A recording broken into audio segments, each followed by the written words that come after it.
حج کے مہینے معین ہیں جو معلوم ہیں،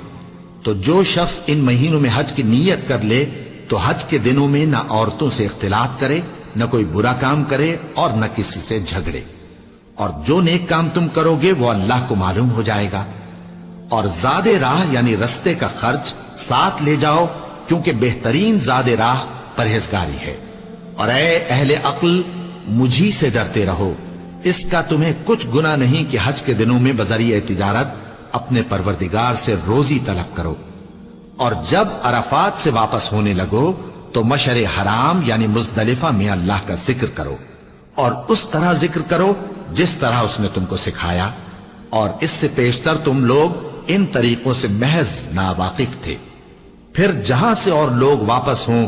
وہیں سے تم بھی واپس ہو، اور اللہ سے بخشش مانگو، بے شک اللہ بخشنے والا ہے، رحمت کر